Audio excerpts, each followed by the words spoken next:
Дүйнөлүк кабарлар. Тажикстанда чегирткелер каптап жатат. Урматтуу YouTube каналдын көрүүчүлөрү, сиздер комментарийге какшыктап, Тажикстан андай болсун, мындай болсун деп эч качан жазбаңыздар. Себеби бизди башка өлкөдөгүлөр дагы көрүшөт. Албетте видеого лайк басып, жана каналга мына минтип катталып коюңуздар. Тажикстандын Айыл чарба министрлиги чегирткелер айдоо аянттарынын 83.944 гектарына жайылгандыгын билдирди. Учурда 67.000 гектарга жакын аянтта химиялык тазалоо иштери жүргүзүлдү.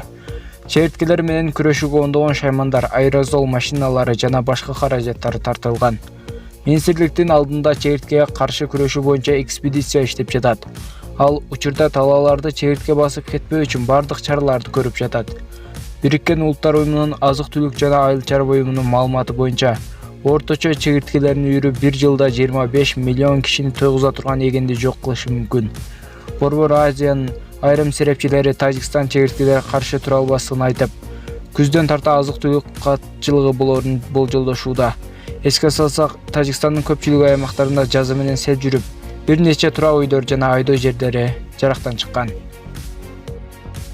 Бүткүл дүйнөлүк саламаттыкты сактоо уюмунун ДСУ башчысы Тедрос Аданом Гебресиес дүйнөгө жаңы өлүмгө алып келүүчү вирус пайда боло тургандыгын айтып чыкты. Бул тууралуу ал Бүткүл дүйнөлүк саламаттыкты сактоо ассамблеясынын 74-чү сессиясында жарыялаган. Анын билдирүүсүндө ааламда кайрадан коркунуч пайда болуп, адамзатты жаңы пандемия күтүп турат.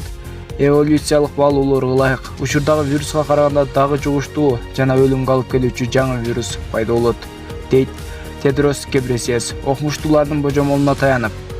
Ал пандемиянын башкы кыймылдаткычы эл аралык тилектештиктин жоктугу жана өлкөлөрдүн ресурстарды бөлүшүүнү каалабагандыгы экенин эске алды. Эгерде сиз эски жолду басып өтсөңүз, анда ошол эле натыйжага даяр эмес, кооптуу жана адилетсиз дүйнөгө келесиз деп кошумчалады ал. Жана сөзүбүзгө кошумчалайлы, 2034-жылы эң чоң трагедия кыргын болот адамдардын арасында деп да айта кеткен окумуштуулар. Pfizer вакцинасы өлүмгө алып келген мээ ооруларын пайда кылат дейт АКШ илимпоздору. Америкалык окумуштуулар Pfizer BioNTech коронавирусуна каршы вакцина узак мөөнөттүү неврологиялык зыянга, анын ичинде Альцгеймер жана Лу Гехриктин өлүмгө алып келүүчү ооруларын алып келерин эскертишти. Изилдөө Microbiology Infectious Diseases журналына жарыяланды деп жазат lenta.ru. Адистер COVID-19 дарысы приом менен байланышкан ооруларды мени жабыркатуучу нейродегенеративдик ооруларга алып келерин аныкташты, деп билдирди Орду көзөмөлдөө жана алдын алуу борбору CDS. Ошол эле учурда документте РНК негизделген SARS-CoV-2 вакциналар Кошмо Штаттарда шашылыш буйрук менен коопсуздуктун кеңири сыноолорсуз бекитилгени көрсөтүлгөн. Окумуштуулар РНК адамдын ДНКсын түбөлүккө өзгөртөт деп эсептешет. Pfizer'de колдонулган генетикалык модификацияланган белоктор адамдын геномуна интеграцияланып, ал жерде түбөлүккө калат. Башкача айтканда, адам кошулдары сайылган болсо, анда артка жол жок деп баса белгилешти изилдөөчүлөр. АКШ ошондой эле калкты Pfizer, BioNTech жана Moderna дары-дармектер менен эмдей баштады.